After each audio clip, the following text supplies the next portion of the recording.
कई लोगों के साथ क्या होता है 2 दिन में खत्म हो जाता है, कई लोगों के पीरियड्स 6-7 दिन तक लास्ट करते हैं। अगर 5 दिन वाली का कोई एक महीना ऐसा हुआ या ऐसे 3 महीने लगातार 2 दिन पीरियड होने लग जाए या 2 से 3 दिन वाली का 7 दिन होने लग जाए, तब वो एबनॉर्मल है। कई लोगों को ड्यूरिंग पीरियड्स बहुत ही ज़्यादा हेवी ब्लीडिंग होती है और कई लोगों को एकदम लाइट ब्लीडिंग होती है। क्लॉट्स आने का मतलब है, खून के थपके आने का मतलब ही है कि ब्लीडिंग ज़्यादा है। अगर आपके 40 दिन पे पीरियड आ रहे हैं, मैम मेरे तो हमेशा से ही 40 दिन आते थे, तो ये ठीक नहीं है। क्या है ये पीएमएस? क्या ये नया टर्म है, अभी होना स्टार्ट हुआ है या पहले से ही होता था? पहले भी होता था। अब शुगर क्रेविंग और सॉल्ट क्रेविंग से और पीएमएस बढ़ता है। यंग गर्ल्स को स्मोकिंग को क्विट करना चाहिए। हार्मोन्स का इम्बैलेंस, एग रिजर्व को कम करना, बहुत सारी चीज़ों में और आगे इसका चलकर रोल है। आई गेस प्रेगनेंसी भी। आगे चलकर प्रेगनेंसी हो ही नहीं पाती। बहुत सारे लोग पेन किलर लेने लगते हैं। पेन किलर खाना बिल्कुल भी ठीक नहीं है। आपको पीरियड्स के टाइम पर सेक्सुअल इंटरकोर्स करना चाहिए या नहीं करना चाहिए? उसी दौरान सारे इन्फेक्शन होने के चांसेस सबसे ज़्यादा हैं। जैसे बहुत सारी लड़कियां जो है पीरियड्स के टाइम पर काफ़ी ज़्यादा इमोशनल भी हो जाती है। वो एक हार्मोन की वजह से होता है उस टाइम पे। प्लीज़ एक बार क्लियर करके लोगों को बता दीजिए कि देखो ये साइकिल होता है लड़कियों के साथ। उसे खुद ही नहीं पे औरत को समझ आ रहा होता कि मेरे साथ ऐसा क्यों हो रहा है। 30 साल से उम्र की जो औरतें हैं उनका पैप्समियर टेस्ट एक होना चाहिए हर 5 साल। ये हमारी गवर्नमेंट ऑफ इंडिया गाइडलाइन में है। सैनिटरी पैड छोड़ के कप यूज़ करें। बट आई थिंक कप से हर लोग बहुत ज़्यादा कंफर्टेबल नहीं हो पाते हैं, क्योंकि उन्हें डर लगता है। हल्का दर्द नॉर्मल है। उनको ऑफिस से छुट्टी लेनी पड़ रही है, वो अपनी रूटीन काम नहीं कर पा रहे हैं, देन ये नॉर्मल नहीं है।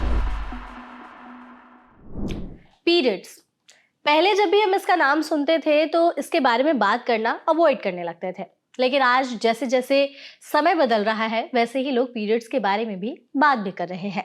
हालांकि अभी भी ऐसी कई चीज़ें हैं जिसके बारे में बहुत सारी लड़कियां, महिलाएं बात करना पसंद नहीं करती या उसे अवॉइड ही करती है, लेकिन कई बार यही छोटी छोटी चीज़ें आगे चलकर एक बड़ी बीमारी बन सकती है। पीरियड्स के दौरान हमारे शरीर में बहुत सारे चेंजेस होते हैं। पीरियड्स के ब्लड का colour, periods pain, discomfort, mood swings, PMSing, बहुत सारी चीजें हैं। तो इन्हीं सब चीजों पर विस्तार से बात करने के लिए आज हमारे साथ एनबीटी लाइफ हेल्थ पॉडकास्ट में जुड़ी हैं डॉक्टर स्वाति मैम। वेलकम, आपका हमारे इस पॉडकास्ट में बहुत बहुत स्वागत है। Thank you so much for having me here. तो मैम, इस पॉडकास्ट के जरिए हम महिलाओं को, लड़कियों को, उनके पार्टनर्स, फैमिली मेंबर्स को अच्छे तरीके से पीरियड्स के बारे में समझाने की कोशिश करेंगे कि साइकिल क्या होती है, पीरियड्स के खून का कलर कैसे डिपेंड करता है, जो मूड स्विंग्स, लोग परेशान रहते हैं, तो उसके बारे में भी जानने समझने की कोशिश करेंगे। तो शुरू करते हैं। ठीक है। तो मैम, मेरा पहला सवाल आपसे यही होगा कि जैसे हम पीरियड्स की बात करते हैं सीधे दिमाग में आता है pain. P for periods, P for pain. तो पेन ऐसा क्यों होता है कि कई लड़कियों को बहुत ज़्यादा होता है और कुछ लड़कियां ऐसी होती हैं जिनको बिल्कुल भी पेन नहीं होता है? तो ये बहुत मतलब ये बहुत कॉमन है, ठीक है, आजकल। और पेशेंट्स को या फिर अगर मैं बोलूँ तो मदर्स को, माँओं को डर होता है कि मेरी बेटी को जब पीरियड स्टार्ट होंगे तो दर्द कितना होगा, ठीक है। कि आजकल थोड़ा सा ये प्रॉब्लम बढ़ भी गई है। पहले के टाइम में क्या होता था कि पीरियड्स नॉर्मली 12-13 साल की उम्र में आते थे, लेकिन अगर आपने आजकल नोटिस किया हो तो पीरियड जल्दी आ जा रहे हैं लड़कियों को। 9 से 10 साल की लड़कियों को पीरियड आ जा रहे हैं। शुरुआत के पीरियड्स जो होते हैं पहले 2 साल, उसमें दर्द होता है। उसमें बहुत बार ऐसा होता है कि वो रेगुलर भी ना हो, मतलब स्किप हो, लंबे आ जाएँ, इस तरीके की कुछ-कुछ चीज़ें एब्नॉर्मल रह सकती हैं, लेकिन उसके बाद ऐसा नहीं होना चाहिए। आजकल क्या हो रहा है, पीरियड टाइम से पहले आ रहे हैं, उम्र से पहले आ रहे हैं, वो बच्चों को समझाना, उनको हाइजीन का बताना वो भी मुश्किल है और दर्द भी ज़्यादा रह रहा है। अगर पहले और दूसरे दिन दर्द होता है, आपकी माहवारी के टाइम, पीरियड के टाइम, वो नॉर्मल है। हल्का दर्द नॉर्मल है, लेकिन अगर वो आपको मजबूर कर रहा है, आपके लाइफ़स्टाइल को हैम्पर कर रहा है, बच्चियों को स्कूल से छुट्टी लेनी पड़ रही है, आप अपने अगर थोड़ी-सी ज़्यादा उम्र की औरतों की बात की जाए, उनको ऑफ़िस से छुट्टी लेनी पड़ रही है, वो अपनी रूटीन काम नहीं कर पा रहे हैं, देन ये नॉर्मल नहीं है। और अगर ये 2 दिन के बाद 5वें दिन तक कंटिन्यू रह रहा है या पीरियड आने से पहले शुरू हो गया, पीरियड के दौरान भी रहा और पीरियड के बाद भी कुछ लोगों को थोड़ा पेन रहता है, तब ये एब्नॉर्मल है। कुछ-कुछ ऐसी गायनेकोलॉजिकल कंडीशंस हैं जैसे कि एंडोमेट्रियोसिस और भी बहुत सारे कारण जिसकी वजह से हो सकता है। तो अगर आपका दर्द बर्दाश्त से बाहर है, आपको दवा लेनी पड़ रही है, आपको छुट्टी लेनी पड़ रही है अपने काम से, तो प्लीज़ इसको ज़रूर चेक करें, ठीक है? ताकि ये चीज़ आगे जाके बढ़ने लग जाती है और फिर एक सिचुएशन ऐसी भी आती है कि कभी-कभी कुछ कंडीशन में हमें सर्जरी करनी पड़ती है। अगर हम टाइमली इसको देख लें, तो हम दवाइयों से भी और कुछ रूटीन जो हम आगे डिस्कस करेंगे रेमेडीज़ से इसको कंट्रोल कर सकते हैं। कर सकते हैं। मैम आपने जैसे यहाँ पे बात की कि पहले पीरियड्स जो थे वो 12-13 साल की उम्र में आते थे, आज बहुत ज़्यादा जल्दी आ रहे हैं, मोस्टली 8-9 साल की लड़कियों में पीरियड्स की मतलब शुरू हो जाते हैं पीरियड्स। क्या इसमें लाइफ़स्टाइल का रोल है बहुत बड़ा? सबसे बड़ा रोल है लाइफ़स्टाइल का, Okay. सबसे बड़ा। इनफैक्ट मैं तो बोलूँगी 90% may be more than that, ठीक है? यही जीन है ना, यही जेनेटिक मेकअप है आपकी मदर का, आपकी नानी का, आपकी दादी का, same genetic pool is going on. So there is some एक ऐसी चीज़ होती है, एपिजेनेटिक्स बोलते हैं उसे हम लोग, तो ये तो ऐसे ही चल रहा है।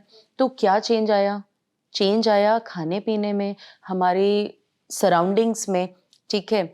अब इसमें हो क्या रहा है, सबसे कॉमन चीज़ अगर आपको बताऊँ सिंपल भाषा में, एक आजकल बहुत कॉमन हो गया है, पहले के टाइम में चिप्स या पैक्ड फूड उतना नहीं यूज़ होता था। नॉर्मल बैग में, कपड़े के बैग में लोग सब्ज़ी लेने जाते थे या कपड़े के बैग में सामान लेने जाते थे। आजकल पैक्ड फूड आ रहा है, प्रोसेस्ड फूड आ रहा है, जो डेली बेसिस पे बच्चों को दिया जा रहा है, ठीक है? पहले चिप्स इतना नहीं होता था, आजकल हर दूसरे दिन बच्चा चिप्स उसको मत पेरेंट्स ही खिला दे रहे हैं। बर्गर, पिज़्ज़ा जितना ही फ़ास्ट फूड, प्रोसेस्ड फूड है, इनके अंदर कोई भी चीज़ अगर पैकेट में है, प्लास्टिक में है, उसके अंदर ईडीसी कंपाउंड होता है। मतलब कि हमारी जो हार्मोन है, एंडोक्राइन डिसरप्टिंग केमिकल्स, उस हार्मोन को इम्बैलेंस करने का कंपाउंड होता है। इसको बोलते हैं ज़ीनोएस्ट्रोजेंस। मतलब हम अपने बच्चे को ज़ीनोएस्ट्रोजेंस बाहर के हार्मोन से और ज़्यादा उसको वो दे रहे हैं, खुद ही बीमारी दे रहे खुद ही हैं। दे रहे हैं। इस वजह से पीरियड जल्दी आ जा रहे हैं। सो इस पे बहुत रिसर्च हो चुकी है, this is a proven fact. अब ये एज़ अ डॉक्टर जब कोई आता है तो हम बताते हैं, ये जो आप सेशंस कर रहे हैं बहुत इम्पोर्टेंट होते हैं, इस बहाने कितनी महिलाओं को, कितने लोगों को ये चीज़ पास ऑन होगी। बट उससे ज़्यादा ज़रूरी है इसको फॉलो करना, ठीक है? कि पहले जैसे आजकल रोटी को पैक करने के लिए भी फिर से स्टील के डब्बों का प्रचलन आ रहा वापस से आ है, रहा है। ग्लास के आपके जो लंच बॉक्सेस हैं, वो सब चेंज हो रहा है चीज़ें, तो हमें फिर से वापस पहले जैसा करने लगना है। सिंपल, मेरे पास कोई मरीज़ आता है, मैम पीसीओएस है, ऐसा है, मैं हमेशा बोलती हूँ जो माँ मम्मी ने खाया है या जो आपके घर में है, वैसी चीज़ें करने लग जाओ, सिंपल लाइफ़स्टाइल कर लो, अपने आप ये प्रॉब्लम्स ठीक हो जाएँगी। तो मतलब लाइफस्टाइल का इसमें बहुत बड़ा बहुत रोल बड़ा है। रोल है। आजकल जैसे फास्ट फूड, जैसे आपने कहा कि यस। फास्ट फूड का कल्चर, इवन हमारी स्लीपिंग पैटर्न्स भी बहुत चेंज हो गई है, वर्क कल्चर भी स्ट्रेस। ऐसा है, स्ट्रेस बहुत बड़ा आई थिंक फैक्टर है उन सब चीज़ों में। तो मैम जैसे हम साइकिल लेंथ की बात करते हैं, तो नॉर्मल साइकिल लेंथ 3 से 5 दिन का होता है आई गेस। तो कई लोगों के साथ क्या होता है 2 दिन में खत्म हो जाता है, कई लोगों के पीरियड्स 6-7 दिन तक लास्ट करते हैं। तो ये ऐसा क्यों होता है?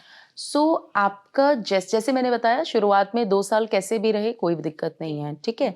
अनटिल एंड अनलेस ऐसा नहीं कि बहुत ज़्यादा ब्लीडिंग हो रही हो या बहुत ही दर्द हो रहा हो, अदरवाइज़ इट इज़ ओके। उसके बाद आपका जो पैटर्न है, जैसे कि किसी औरत का पीरियड 5 दिन रहता है और एक औरत है उसी उम्र की जिसका पीरियड 3 दिन रहता है, लेकिन दोनों का हमेशा ऐसे ही आता था, तो उन दोनों के लिए वो नॉर्मल है। अगर 5 दिन वाली का कोई 1 महीना ऐसा हुआ या ऐसे 3 महीने लगातार 2 दिन पीरियड होने लग जाए या 2 से 3 दिन वाली का 7 दिन होने लग जाए, तब वो एबनॉर्मल है। मतलब हमारा नॉर्मल हमारे लिए नॉर्मल है, समझ आया? हाँ। मतलब आपका जो भी पैटर्न है, वो वही पैटर्न है। मतलब सालों से अगर वही पैटर्न सालों से फॉलो वही हो रहा है पैटर्न तो चल रहा है, ठीक दैट है, इज लेकिन नॉर्मल। उस पैटर्न से कुछ भी ऊपर नीचे होता है, जैसे कि फ्लो कम होने लग गया। कितनी औरतें उन्हें पता लगता है कि मैम मेरे को अभी ना कुछ 1 साल से देख रही हूँ या 4-6 महीने से देख रही हूँ कि मेरे पीरियड्स कम आ रहे हैं, स्पॉटिंग हो रही है बस। स्पॉटिंग हो रही है या फ्लो भी एक दिन स्पॉटिंग हुई, एक दिन फ्लो हुआ, 2 दिन में ही खत्म हो जा रहा है। ये हार्मोनल इम्बैलेंस, थायराइड की कंडीशंस, बहुत सारी चीजें होती हैं जिसकी वजह से हो सकता है। ओके। प्रोलैक्टिन बढ़ा हुआ है, हार्मोन, ये सब कुछ हार्मोनल इम्बैलेंस है, ठीक है? इनका इलाज होना ज़रूरी है। और ये किस एज ग्रुप तक सही होता है? क्योंकि आई थिंक मेनोपॉज के पहले भी कुछ ऐसे सिम्टम्स होते हैं। मेनोपॉज़ वाला जो एज है, अब उसमें भी एक चेंज आया है। पहले के टाइम पे औरतों को 50 साल की उम्र के बाद होता वो था। भी पहले हो जा रहा है। आजकल प्रीमैच्योर मेनोपॉज़ हो रहा है। That is also lifestyle. That is also one of the reason is lifestyle only and आजकल स्मोकिंग ये सब चीज़ें भी बढ़ गई हैं, स्ट्रेस बढ़ गया है। पहले इतना स्ट्रेस नहीं था, औरतें कितना हाउसवाइफ्स ही थी, आजकल सब लोग कॉर्पोरेट जॉब, बहुत सारी चीज़ें हैं जो इसको अफेक्ट करती हैं। अब पेरीमेनोपॉज पीरियड होता है कि 42 टू 45 ईयर्स के बीच में आजकल आपका मेनोपॉज आ जा रहा है। मेनोपॉज 45-48 तक आ जा रहा है। इंडियन स्टैंडर्ड एज अब 48 ईयर्स हो गई है, थोड़ी जल्दी आ रहा है। जब मेनोपॉज से पहले वाले 2-3 साल होते हैं तब पीरियड कम होने लगता है, तो वो नॉर्मल वो है। नॉर्मल है, स्किप होने लगता है। ये भी एक चीज़ का ध्यान देना है कि अगर किसी 48 साल की औरत का पीरियड हैवी हो रहा है या 50 साल की औरत का पीरियड हैवी होके हर महीने ही आ रहा है, तो भी एबनॉर्मल है। हो सकता है उसको रसौली हो। कितने मरीज होते हैं कि मैम हमारा तो पीरियड ही नहीं कभी बंद हुआ, मेरी उम्र 50 साल से ऊपर हो गई है लेकिन मेरे को हैवी आता है, क्योंकि मेरा हमेशा ही हैवी था। फिर अल्ट्रासाउंड करा, देखा उसमें तो रसौली है बहुत बड़ी, रसौली? फाइब्रॉइड। अच्छा, जो ओके। रूटीन आप शायद फाइब्रॉइड टर्म से ज़्यादा समझे, हिंदी में उसको रसौली बोलते हैं। ये एक रिप्रोडक्टिव एज ग्रुप जो होता है औरतों का, बहुत कॉमन है। ये एक बिनाइन कंडीशन है, कोई कैंसर नहीं है, लेकिन अगर ये टाइमली नहीं देखी जाए, बढ़ने लग जाए साइज में, तो ऑपरेशन तक की नौबत आ आ जाती है। सकती है। Yes. ओके। तो मैम आप जैसे ब्लीडिंग की बात कर रही थी, बहुत सारे लोगों में ब्लीडिंग के भी अलग अलग पैटर्न्स होते हैं। जैसे अगर पीरियड्स के शुरुआत में हैवी ब्लीडिंग होती है, बीच में नॉर्मल हो जाती है, फिर खत्म ही हो जाती है, और कई लोगों को ड्यूरिंग पीरियड्स बहुत ही ज्यादा हैवी ब्लीडिंग होती है और कई लोगों को एकदम लाइट ब्लीडिंग होती है। ये कैसे डिफर है? अब इसमें क्या होता है कि आपका हार्मोनल कैसा स्टेटस है बॉडी का। जैसे पीएमएसिंग बोलूं, सबको नहीं होता, हाँ। ठीक है। ब्लोटिंग सबको नहीं होती।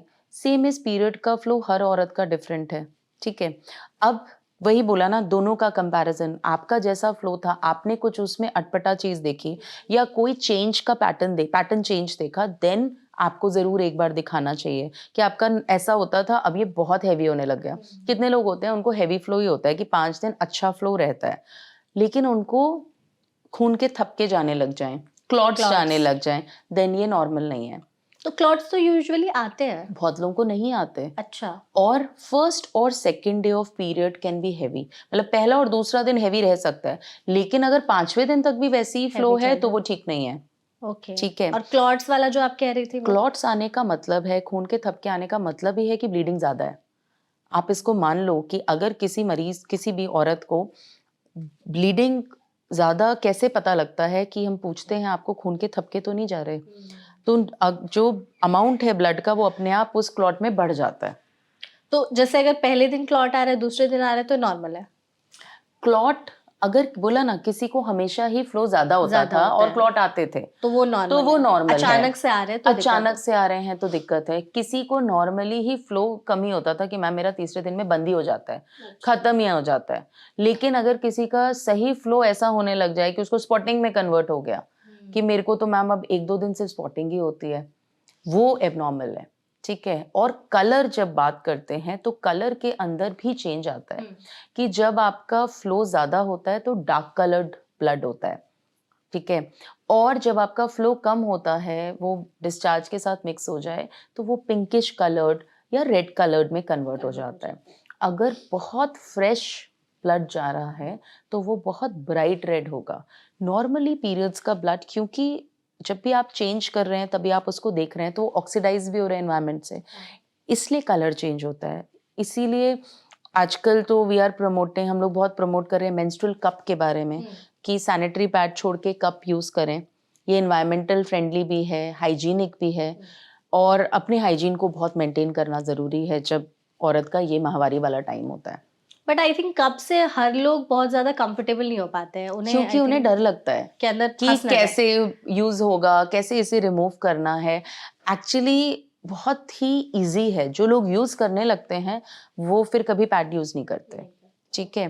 एंड दूसरी चीज, जो भी पीरियड रिलेटेड दिक्कतें हैं, जैसे कि इन्फेक्शन होना, डिस्चार्ज होना, अलग अलग रंग का डिस्चार्ज आना, इचिंग होना, ये सब चीजें जब आप मेंस्ट्रुअल कप पे स्विच होते हैं तो बहुत कम हो जाती हैं। अच्छा, हाइजीन बेटर मेंटेन होता है। से भी? सैनिटरी पैड से होता है, बहुत होता है। कितने लोगों को रैशेज आ जाते हाँ। हैं, इन्फेक्शन होने की प्रॉब्लम होती है। अब आप कितनी फ्रीक्वेंसी में चेंज कर रहे हैं, आप ऑफिस में आप चेंज करने जा भी पाए कि नहीं, बहुत सारी चीजें। तो बच्चे क्या स्कूल एक में होना चाहिए फ्रीक्वेंसी? आपके फ्लो के अकॉर्डिंग, अगर आपका फ्लो बहुत हैवी है तो 4 से 5 बार भी दिन में करना पड़ता है चेंज, शुरुआत के 2 दिन। और अगर आपका फ्लो कम है तो भी हाइजीन मेंटेन करने के लिए कम से कम 3 बार चेंज करना चाहिए। 3 बार, दिन में 3 बार चेंज ये करना मतलब चाहिए। 6 आवर्स तक में चेंज कर हर लेना 6 से चाहिए। 7 घंटे में हर 6 से 7 घंटे में सैनिटरी पैड चेंज चेंज करना करें। चाहिए। मैम आप यहाँ पे पीरियड्स के ब्लड के कलर के बारे में बात कर रहे थे, जैसे आपने बता दिया कि ब्राइट रेड, पिंक कलर जो है, कई लोगों के साथ मैंने ऐसा देखा है कि उनके पीरियड्स का कलर वो लोग बताते हैं, और जब हम रिसर्च भी कर रहे थे तो ऐसा था कि ब्राउन कलर का, इवन ग्रीन कलर का और ब्लैक कलर के भी जो है वो ब्लड निकल रहे हैं बहुत ज़्यादा, या एकदम लाइट पिंक निकल रहा है, ऑरेंज निकल रहा है, तो इन सब कलर का क्या मतलब होता है? ज़्यादातर पीसीओएस पेशेंट्स में होता है कि उनको 2-3 महीने तक पीरियड्स ही नहीं आते। पीसीओएस पेशेंट्स में स्किप पीरियड्स की प्रॉब्लम होती है।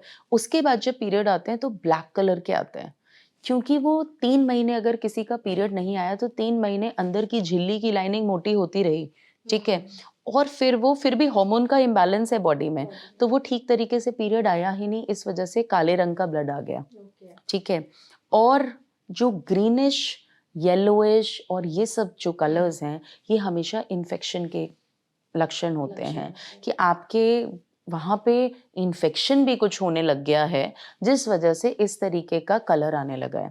एंड जब भी इस तरीके का कलर होगा, हमेशा मरीज को उसमें कुछ ना कुछ बदबू, फाउल स्मेलिंग की भी प्रॉब्लम रही होगी। तो इस टाइम पर तुरंत हमें डॉक्टर से डेफिनेटली, दिखाना होगा, एकदम। इन चीज़ों को अवॉइड नहीं क्योंकि करना है। यही इन्फेक्शन, एक बहुत सिंपल सी चीज़ बताऊंगी, लोगों को लगता है कि कोई बात नहीं, नीचे के रास्ते पे तो इन्फेक्शन होता ही रहता है, बट यही इन्फेक्शन आगे जाके इनफर्टिलिटी तक का कारण हो जाता है। ये इन्फेक्शन जा रहा है बच्चेदानी में, बच्चेदानी से इन्फेक्शन जा रहा है ट्यूब में, और फिर वो ट्यूब के अंदर जो चेंजेस लाता है जो इरिवर्सिबल हैं, तो इस वजह से इसको इग्नोरेंस नहीं रखना चाहिए इस चीज़ के लिए, इस चीज़ को लाइटली नहीं लेना चाहिए। अगर आपको बार-बार इन्फेक्शन हो रहा है, इवन यूटीआई जो बहुत कॉमन है, हाँ, तो प्लीज़ डॉक्टर को दिखा के इसका प्रॉपर इलाज करना है। मेनली यही है कि औरतें क्या करती है, कहती है अरे इसके बारे में कौन बताएगा, किससे बात करेंगे, तो ये प्रॉब्लम भी होने लगती है। मैम एक और चीज़ है कि मेरी एक फ्रेंड ही है, मैं उसी का एग्जांपल लूँगी, तो उसके साथ होता है कि उसका फर्स्ट डे जो है वो बहुत ही स्पॉटिंग वाली होती है, बट पेन बहुत ज़्यादा रहता है उसको। सेकंड डे उसकी हेवी ब्लीडिंग होती है, and third day period skip होंगे ही नहीं पीरियड्स, उसको पैड लगाने की भी ज़रूरत नहीं पड़ेगी, and then fourth day start हो जाएगा, एंड फिफ्थ डे खत्म होकर स्पॉटिंग खत्म। ये नॉर्मल है क्या? नहीं, दिस बिल्कुल इज भी नॉट नॉर्मल नहीं है, बिल्कुल नॉर्मल नहीं है। पीरियड हर औरत के 28 दिन में प्लस माइनस 5 से 7 दिन होने चाहिए, ओके।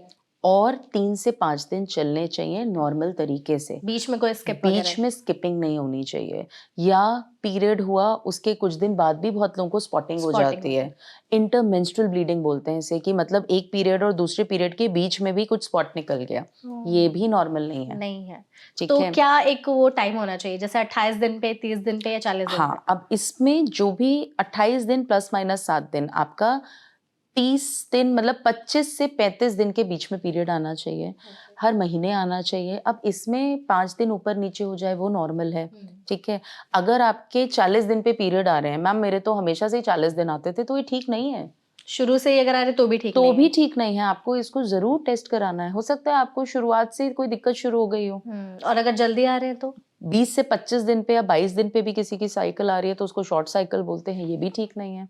बहुत औरतों में देखा जाता है कि हम टेस्ट करते हैं कि उसके अंडेदानी में अंडों की कमी आ रही है, एएमएच कम हो गया है, उसको तो लग रहा है ठीक है मेरे 22 डेज़ पे ही आते हैं। हाँ, हमेशा से आ रहे तो? कितनी फीमेल्स को लगता है कि मेरा तो 40-45 दिन पे तो आ ही जाता है, कोई बात नहीं, अच्छी बात है। मेरे पास कितनी औरतें आके ये भी बोलती है कि मैम अच्छी बात है, हर महीने का झंझट नहीं, मुझे 45 डेज़ पे आ रहा है। बट ये नॉर्मल नहीं है। आपकी बॉडी में पीसीओएस होने लग रहा है, उसकी वजह से डायबिटीज़ तक कितनी सारी चीज़ें हो जाती हैं। अच्छा, इससे डायबिटीज में यस, इंटरलिंक्ड है? पीसीओएस से डायबिटीज़ पूरा इंटरलिंक्ड है। दोनों का जो फिनोमेन मतलब जो दोनों का कॉज़ है, इंसुलिन रेजिस्टेंस, वो सेम है। पीसीओएस मरीज़ अगर नहीं ठीक होता, मतलब उसको उसको ज़रूरत है ट्रीटमेंट की, बहुत नेचुरल तरीके से लाइफ़स्टाइल मॉडिफ़िकेशन से ही ठीक करते हैं उसे हमें।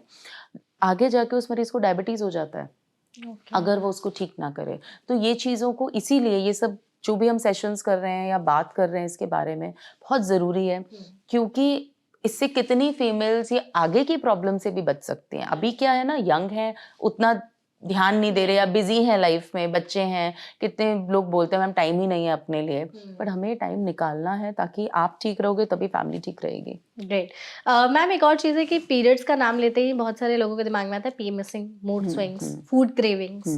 तो जैसे अगर कोई लड़की पीरियड्स पे है और मान लो ऑफिस ही आई है, गुस्सा कर रही है, तो लोग बोल देते हैं अरे she is must be PMSing हो या फिर पीरियड्स पर होगी। क्या है ये पीएमएसिंग? क्या ये नया टर्म है, अभी होना स्टार्ट हुआ है या पहले से ही होता था पहले औरतों भी को? होता था, ओके। पहले भी होता था। और आजकल क्योंकि जो पहले जैसे ना कुछ कुछ पुरानी बातें जो हैं वो गलत नहीं है, लोग बोलते हैं रूढ़िवादी सोच है, ऐसे नहीं करना चाहिए, आजकल हम नहीं ये सब फॉलो करते, बट उसमें कुछ कुछ साइंटिफिक चीजें भी हैं, ठीक है। जैसे कि पीएमएसिंग जो है, ऑफ कोर्स अब थोड़ा बढ़ गया है स्ट्रेस की वजह से, आपकी क्योंकि स्लीप साइकिल ठीक नहीं है, लाइफस्टाइल आपका गड़बड़ है, स्मोकिंग ड्रिंकिंग ये सब चीजें चल रही हैं, ये सारे फैक्टर्स भी इफेक्ट करते ये हैं। बहुत फैक्टर्स इफेक्ट करते हैं। सो बेसिकली पीएमएसिंग होता क्या है कि जैसे हमारी 28 दिन की साइकिल जो है, तो पीरियड के पहले दिन को हम पहला दिन मानते हैं और 28 दिन का साइकिल होता है। इसमें 14 दिन होते हैं फॉलिकुलर फेज, 14 दिन होते हैं लूटियल फेज। तो हर महीने एक औरत का एग रप्चर होता है जो ideally 14th day of period होना चाहिए, ठीक है। ठीक है। और उसके बाद वाले फेज को बोलते हैं लूटियल फेज, जिसमें पीएमएसिंग होती है। क्योंकि अच्छा। उसमें बॉडी में एक हार्मोन निकलता है जो सारे सिम्टम्स कराता है। सेम सिम्टम्स प्रेगनेंसी में भी होते हैं क्योंकि यही हार्मोन लाखों में बढ़ जाता है। हाँ। तो इसलिए प्रेग्नेंट फीमेल्स को कितना इमोशनल सिम्टम्स, रोना आ जा रहा है, ये सारी चीजें फीमेल के हार्मोन की वजह से हैं। अब उसमें कुछ कुछ लोग उसको थोड़ा सा एग्जैजरेट भी कर देते हैं, लेकिन सच में जिसको होता है बहुत बुरा होता है। राइट। ये हार्मोन वाटर रिटेंशन कराता है, इस वजह से आपका वजन बढ़ने लगता है, ब्लोटिंग होने लगती है, डाइजेस्टिव इश्यूज भी करा सकता है, कुछ प्रोस्टाग्लैंडिन रिलीज होता है जिसकी वजह से लोगों को दर्द भी होता है, हल्का हल्का बॉडी के अंदर थकान आने लगती है। मैम मेरे को शुगर क्रेविंग बहुत होती है। हाँ, इस टाइम पर काफी ज्यादा। अब शुगर क्रेविंग और सॉल्ट क्रेविंग से और पीएमएस बढ़ता है। अच्छा। यस। तो उसकी जगह क्या ऑल्टरनेट ऑप्शन है? वो हमें नहीं करना है। जब आपका ये वाला पीरियड है, आपको थोड़ा सा सॉल्ट रिस्ट्रिक्शन रखना है अपनी डाइट में, थोड़ा सा। सी शुगर क्रेविंग क्या है, ऐसे नॉर्मली आप रूटीनली ले रहे हैं चीजें, लेकिन जब आप कुछ हाई लोडेड शुगर लेते हैं तो आपकी बॉडी में शुगर स्पाइक आता है, फिर एक क्रैश फिनोमिनन आता है, ठीक है, कि आपको उसके बाद बहुत लो फील होता है। तो वो वाली चीज नहीं आनी चाहिए, बैलेंस में रहना चाहिए। डार्क चॉकलेट बोलते हैं, बहुत हेल्प करती है। इसके अंदर कुछ कुछ चीजें हैं जैसे कि मैग्नीशियम, फ्लेवेनॉइड, ये सब रिलैक्स करते हैं। लेकिन dark chocolate, only dark chocolate. In fact scientific data बोलता है 70% कोकोआ होना चाहिए उस डार्क चॉकलेट में।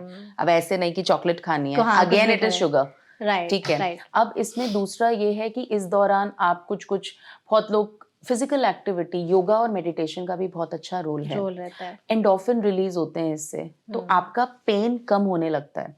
ड्यूरिंग पीरियड्स बहुत एक्सरसाइजिंग या स्विमिंग नहीं एडवाइजेबल होती है बिकॉज ऑफ इन्फेक्शन।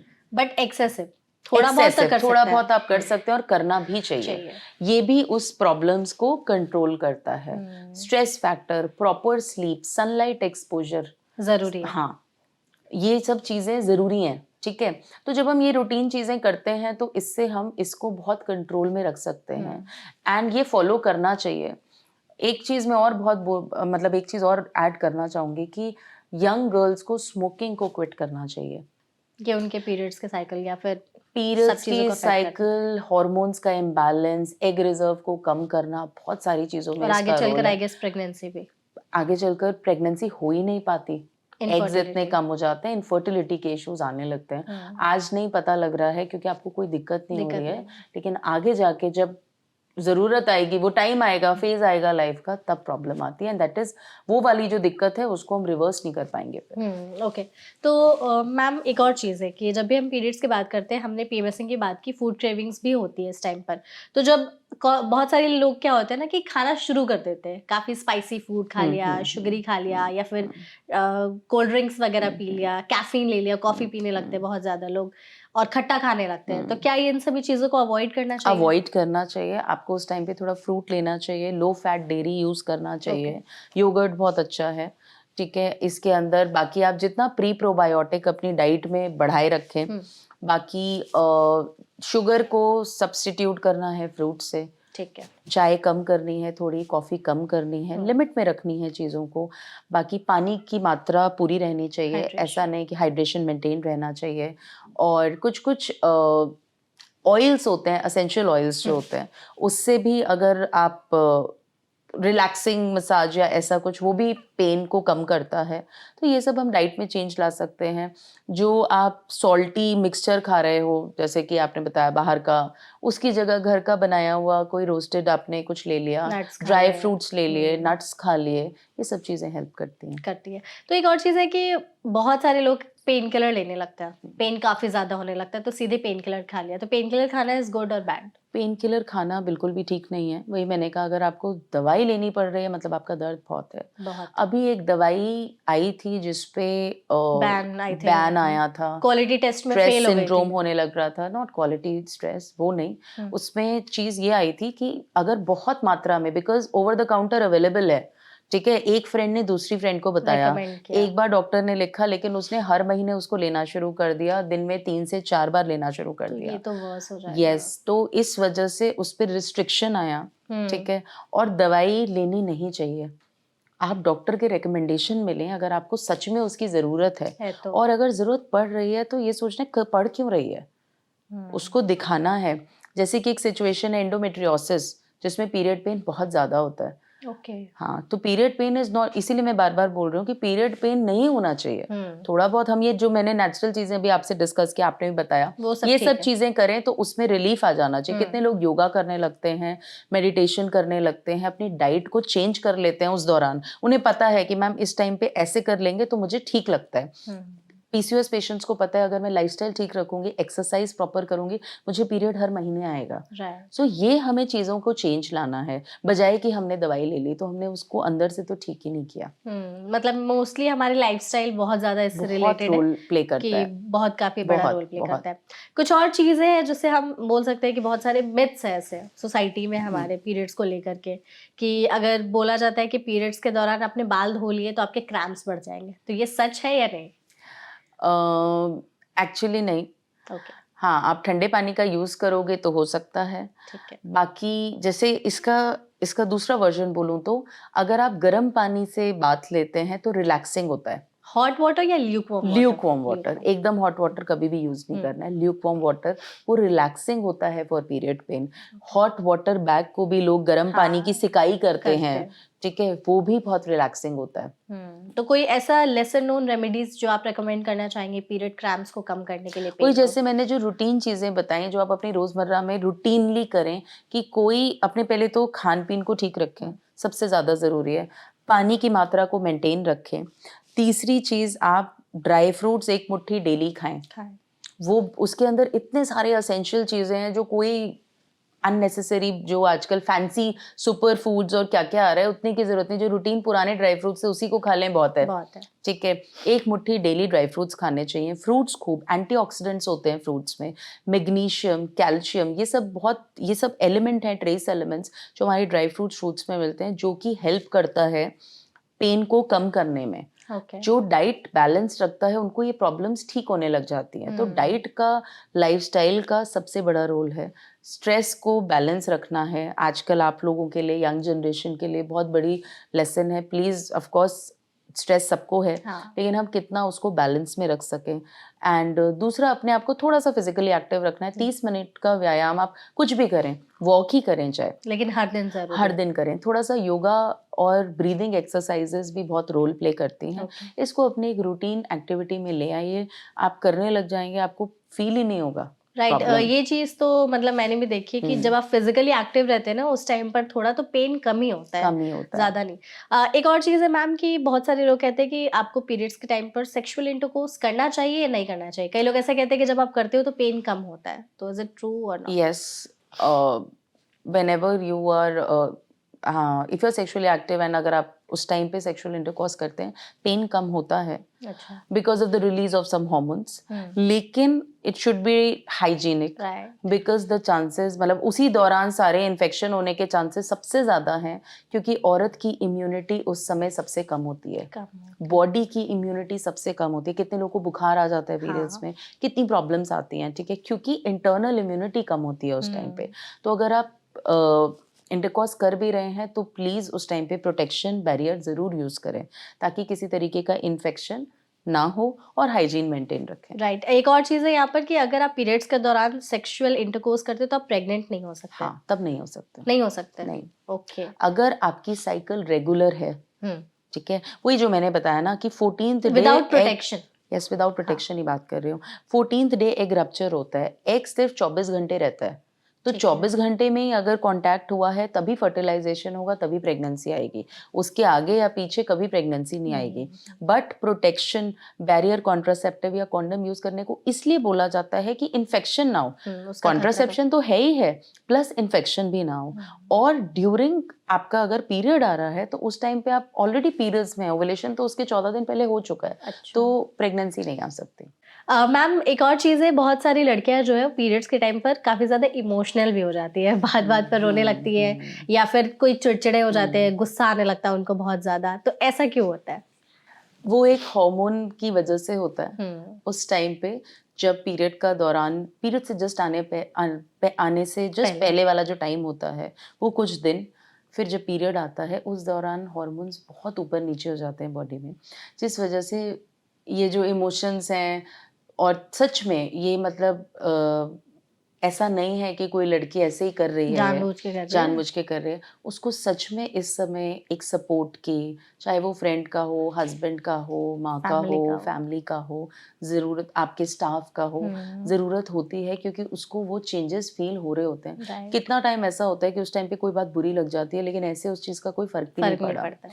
तो वो एक दौरान वो इमोशंस का टाइम है, वो होता है। तो आई थिंक लोग जो कहने लगते हैं ना कि हर चीज़ में क्यों गुस्सा हो जा रही है, चिड़चिड़ा हो जा रही है, उन्हें समझना चाहिए। उन्हीं ऐसे लोगों को समझाने के लिए बहुत सारे पार्टनर्स, फैमिली मेंबर्स जो हैं, उन्हें समझाने के लिए प्लीज़ बताइए कि अगर 1 महीने का साइकिल है, उनको मान लीजिए फॉर 7 से 10 तारीख या 11 तारीख तक उन्हें पीरियड्स आ रहे हैं, तो 7 से पहले और 10-11 के बाद क्या है वो पीरियड कि इस टाइम पर उनका मूड ऐसा होगा, इस टाइम पे ऐसा होगा, ऐसा होगा। प्लीज एक बार क्लियर करके लोगों को बता दीजिए कि देखो ये साइकिल होता है लड़कियों के साथ, इसे फॉलो करो और समझ जाओ। 2 चीज़ों का ध्यान रखना है। जब ये जनरली 25 साल की उम्र के बाद हार्मोन चेंजेस ज़्यादा आने लगते हैं। बचपन में जब बच्ची स्कूल में होती है तो पता भी नहीं लगता, उसको खुद ही नहीं पता लगता है ना, क्या हो रहा है, वो अपना सारा रूटीन काम करती है। तो जब आपकी उम्र 22 से 25 साल से ऊपर होने लगती है, उम्र के साथ ये हार्मोन्स और बढ़ने लगते हैं। जैसे कितनी बार होता है मेरे पास, जब फीमेल्स आती हैं तो बताती हैं, मैम हस्बैंड कहते हैं पहले तो कुछ नहीं होता था, अब ये क्या दिक्कत आ रही है, ठीक है, क्योंकि उसकी एज जो है उस फेज में जा रही है कि ये सब हार्मोनल चेंजेस आने लगते हैं और बढ़ने लगते हैं ये सिम्टम्स। तो जब भी पीरियड का वो जो 3 से 4 दिन का टाइम है और उसके आने से पहले वाले 3 से 4 दिन, ये कुछ 1 हफ्ते का जो समय है, ये थोड़ा-सा सेंसिटिव है। तो इस समय ये भी नहीं मैं बोलूँगी कि आप एकदम मतलब फीमेल को डिप्रेशन में ही चले जाना चाहिए या बहुत ही ज़्यादा, हमें खुद को बैलेंस रखना है। जो-जो चीज़ें आज हमने डिस्कस की मेघनाथ, वो चीज़ें फॉलो करनी है। जब हम फॉलो करने लगेंगे हमें कोई दिक्कत नहीं होगी, ठीक है? कुछ-कुछ रूटीन सप्लीमेंट्स भी होते हैं जो एज के साथ लेने चाहिए। जैसे अभी इंडिया में उतना इस चीज़ को लेके अवेयरनेस नहीं है कि 20 साल की बच्ची को क्या लेना चाहिए, 30 साल की औरत को क्या लेना चाहिए, 40 साल की औरत के क्या सप्लीमेंट्स हैं और 50 साल के। हमारा जो रूटीन डाइट है उससे हम इसको पूरा नहीं कर पा रहे हैं। बॉडी का जो कंजम्पशन है, लेकिन बॉडी का रिक्वायरमेंट अलग है, तो हमें कुछ एक नेचुरल सप्लीमेंट्स हैं वो लेने हैं। जब आप ये चीज़ों को करने लगते हैं, आप देखेंगे आपकी प्रॉब्लम नहीं आएगी। लेकिन हाँ, सपोर्ट सिस्टम ज़रूर होना चाहिए। और दूसरा फेज़ है औरत की लाइफ में जब वो माँ बनती है, प्रेगनेंसी। अब प्रेगनेंसी में कोई पैटर्न ही नहीं है हार्मोन का, वो इतना बढ़ चुका होता है। तो ये वाला जो 9 महीने का फेज़ और डिलीवरी के बाद वाले 3 से 4 महीने, उस समय बहुत सपोर्टिव होना चाहिए पूरी फैमिली को। आजकल मैं बहुत चेंज देख रही हूँ। मैं ऑब्स्टेट्रिशियन हूँ, गायनेकोलॉजिस्ट हूँ, तो मेरे पास सबसे ज़्यादा प्रेग्नेंट फीमेल्स आती हैं कि मैं एक सपोर्ट सिस्टम पूरा फैमिली का देखती हूँ। बहुत अच्छा लगता है देख के। पहले से चीज़ें बहुत बदली हैं कि वो औरत के साथ उसके हस्बैंड भी आते हैं, माँ भी आती हैं, फिर डिलीवरी से कुछ टाइम पहले सब लोग आते हैं एक बार। बहुत एक औरत को बड़ा अच्छा सपोर्ट सिस्टम जब फैमिली का मिलता है तो वो सारी चीज़ों को पार कर जाती है, फिर सब चीज़ें ठीक से होती हैं। तो बस ये 2 फेज़ है लाइफ में, जिसमें थोड़ा सा उसको सपोर्ट मिल जाए तो ठीक हो जाएंगी हाँ, चीजें। वो इस टाइम पर थोड़ी सी एक्स्ट्रा केयर करनी चाहिए। तो जो लोग देख रहे हैं वीडियो और अगर वो बोलते हैं ना कि इतना नाटक क्यों कर रही हो, ऐसा भी क्या हो गया, पीरियड्स ही तो है, उन्हें समझना चाहिए कि बॉडी में बहुत चेंजेस होते हैं हमारे, और हमें खुद को ही नहीं समझ में आता कि क्या हो रहा है हमारे साथ, तो कंट्रोल भी नहीं कर पाते। ये एकदम आप सही बात बोल रहे हो, कितने लोगों को खुद ही फील नहीं होता है। मैं अभी आई हूँ, मैं एक पेशेंट देख के आई, उनकी 42 साल उम्र थी। उन्होंने कहा मैम मैं सब कुछ कर रही हूँ लेकिन मुझे बहुत शाम को आके मैं ड्रेन ऑफ हो जाती हूँ, मेरे को इतनी वीकनेस क्यों आ रही है। उसे खुद ही नहीं औरत को समझ आ रहा होता कि मेरे साथ ऐसा क्यों हो रहा है। मैं खा तो रही हूँ, मैं थोड़ा बहुत ये भी कर लेती हूँ, तो और उसके साथ वो फैमिली भी देख रही है, काम भी देख रही है, तो वो खुद ही परेशान है। कितने लोग बहुत हिम्मत करके डॉक्टर के पास आ पाते हैं, जल्दी आना भी नहीं चाहते, वो खुद ही बेचारे समझ नहीं पा रहे होते हैं कि ये सच में दिक्कत है जो मुझे ही हो रही है, डिस्कस भी नहीं कर सकते। तो प्लीज इस टाइम थोड़ा सपोर्टिव रहें। अगर आपको लग रहा है आपकी माँ, बीवी, बेटी किसी में भी कोई चेंजेस आपको दिख रहे हैं, तो उनको खुद सजेस्ट करें कि डॉक्टर को दिखा दो। ठीक है, ये जो हमारा महीना है जनवरी, ये कैंसर सर्विक्स अवेयरनेस मंथ होता है। तो सबको मैं एक रिक्वेस्ट करना चाहती हूँ कि 30 साल से उम्र की जो औरतें हैं उनका पैप्समियर टेस्ट एक होना चाहिए हर 5 साल। ये हमारी गवर्नमेंट ऑफ इंडिया गाइडलाइन में है, हर औरत को कराना है हर 5 साल। जो मुझे लगता है नहीं पता लोगों को। हर बच्ची को 9 साल की उम्र से 15 साल की उम्र तक और 15 से 45 इयर्स, इसमें एक वैक्सीन लगती है। हमारा जो इंडिया है उसमें सबसे कॉमन कैंसर सर्विक्स है औरतों का, जिसके लिए एक वैक्सीन है इंडिया में। जो लोगों को पता है नहीं पता है, आई थिंक ये पहली कैंसर वैक्सीन ये पहली कैंसर वैक्सीन है जो मोर देन 90% प्रोटेक्शन दे रही है। आप सोचिए कैंसर के अगेंस्ट वैक्सीन आ गई है, जो गवर्नमेंट बोलती है लगानी ही है। कोई एज ग्रुप है लगाने की? वही 9 साल से 15 साल की उम्र तक 2 डोजेस चाहिए होती हैं, 6 महीने अपार्ट, और 15 साल की उम्र से 45 इयर्स तक 3 डोजेस चाहिए होती हैं, और आपको लाइफ लॉन्ग प्रोटेक्शन है। तो प्लीज़ मैं ऑडियंस को बोलना चाहूँगी कि ये चीज़ चाहे जनवरी के महीने में अपनी मदर के लिए, मदर इन लॉ के लिए और डॉटर एंड वाइफ के लिए प्लीज करें। पीरियड्स के टाइम पर जब भी हमें पीरियड्स शुरू हो रहे हैं, वो कौन से ऐसे सिम्टम्स है या हमें ऐसे क्या साइंस देखने चाहिए अपनी बॉडी में कि अब हमें डॉक्टर के पास जाना चाहिए, क्या हमें ऐसा करना चाहिए? अगर आपके पीरियड्स रेगुलर नहीं हैं किसी भी तरीके के, चाहे वो जल्दी आ रहे हैं चाहे वो लेट होने लग गए, पहला चीज अगर आपके फ्लो का पैटर्न आपने कुछ अलग देखा, मतलब आपका जैसा भी होता था वो बढ़ गया या कम हो गया, या कलर चेंज देखा, ठीक है, उसमें स्मेल आने लगी है, आपको कोई उसकी वजह से सिम्टम हो रहा है, जैसे कि इचिंग होने लग गई, डिस्चार्ज होने लग गया, उस दौरान इन्फेक्शन हो, बहुत लोगों को पीरियड के दौरान इन्फेक्शन हो जाता है, तब दिखाना है। पीरियड में पहले दूसरे दिन पेन रहता था, चौथा पॉइंट, पहले दूसरे दिन पेन रहता था, ठीक है, बैलेंस होने लग गया था, लेकिन अब वो दर्द बढ़ गया है। अब मैं महसूस कर रही हूँ कि मैम मेरा पीरियड के दौरान तो दर्द रहता ही था, अब वो पूरे पीरियड रहता है। कुछ टाइम बाद देखा 4-6 महीने में कि पीरियड्स आने से पहले दर्द शुरू हो गया और बाद में भी रह रहा है। इस कंडीशन को बोलते हैं ट्रिपल डिस्मेनोरिया। ट्रिपल मतलब तीनों फेज में, डिस्मेनोरिया मतलब पीरियड में दर्द। तो अगर ये है, ये लक्षण है कुछ बीमारी का, तो ये सब कुछ कुछ चीजें हैं पीरियड्स की। अगर लेट आ रहा है या जल्दी आ रहा है, लेट आ रहा है पीसीओएस हो सकता है, जल्दी आ रहा है हार्मोन का इम्बैलेंस हो सकता है, 2 पीरियड के बीच में स्पॉटिंग हो गई, वो भी एक प्रॉब्लम है, ठीक है। फ्लो का बात कर लिया हम लोगों ने, पेन का बात कर लिया, तो ये सब कुछ कुछ सिम्टम्स हैं। हार्मोन इम्बैलेंस भी एक और सिम्टम बताऊंगी, एक्ने होने लग जाए फेस पर बहुत ज्यादा।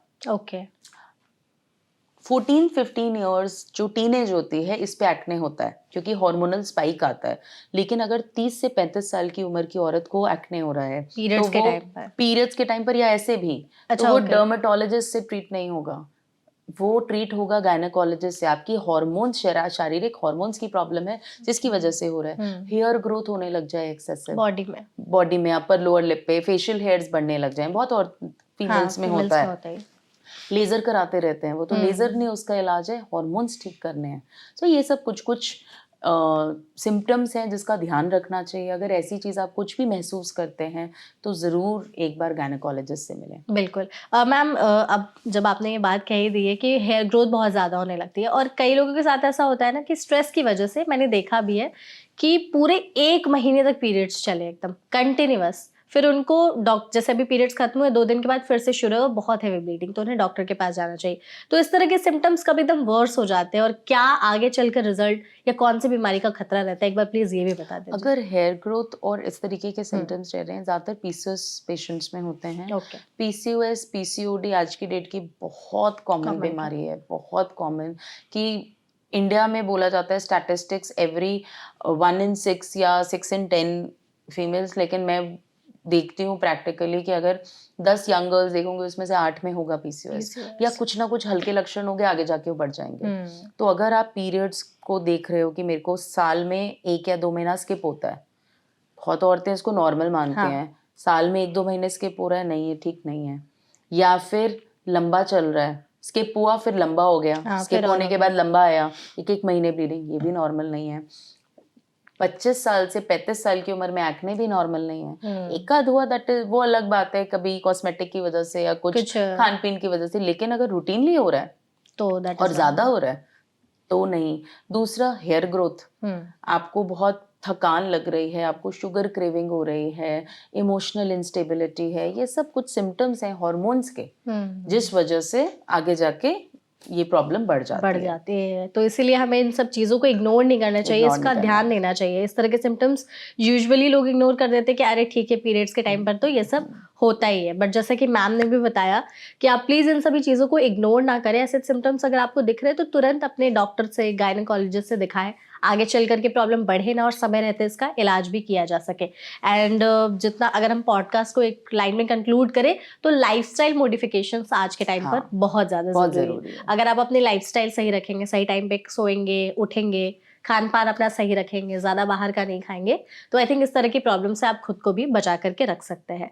तो आई होप इस पॉडकास्ट में मैम हमने बहुत सारी चीज़ें कवर कर ली होगी और आपको भी मज़ा आया होगा इस पॉडकास्ट में। हमने सारे, आई थिंक, जो इम्पोर्टेंट चीज़ें हैं रिलेटेड टू पीरियड्स की बात करूँ, चाहे पीसीओएस, एंडोमेट्रियोसिस, जो इंटर रिलेटेड चीज़ें हैं, सारी कवर की हैं। एंड आई एम श्योर सबको ये पसंद आएगा, और इसमें बहुत इन्फॉर्मेशन भी हम लोगों ने डिस्कस किया है।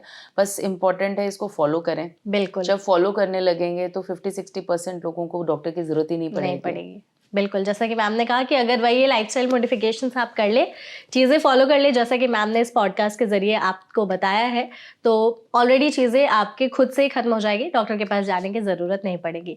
तो आई होप इस पॉडकास्ट में आपको सारी इन्फॉर्मेशन मिल गई होगी। ऐसे और भी हेल्थ से रिलेटेड पॉडकास्ट हम आपके लिए लाते रहेंगे अलग अलग टॉपिक्स पर, तो जुड़े ही रहिए तब तक हमारे साथ एनबीटी लाइफ पर। Thank you so much, and thank you so much कि आप हमारे साथ जुड़ी, आपने इतने अच्छे से सब चीज़ों को एक्सप्लेन किया, and thank you. Thank you.